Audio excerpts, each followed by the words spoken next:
هر ساله در آستانه فصل زمستان بازار حلبی سازان در ولایت غزنی رونق می‌یابد، هرچند در دیگر فصل‌های سال نیز وسایلی برای ساخت و فروش دارند، اما فصل حلبی سازی زمستان است.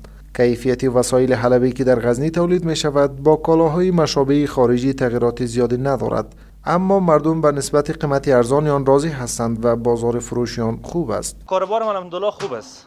بسته سال از ما 3 ماه ترمه کار ما است.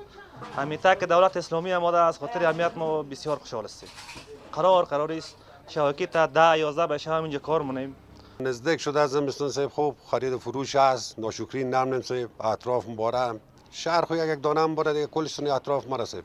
ولی فضل خدا ما اطراف ما امنیت شده، سودا و فروش است. خواهش ما از دولت هم است که باید همین چیزهای خارجی جلوگیری شود که همین تولیدات وطن خود ما و شما رونق پیدا کنه، رشد کنه و مردم دستش در کار باشه.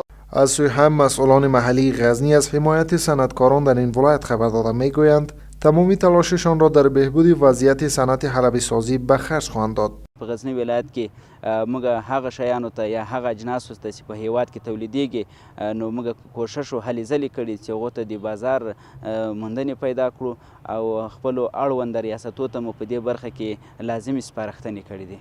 حلبی سازی یکی از صنایع قدیمی در ولایت غزنی است که قدمت تاریخی زیادی در این ولایت دارد.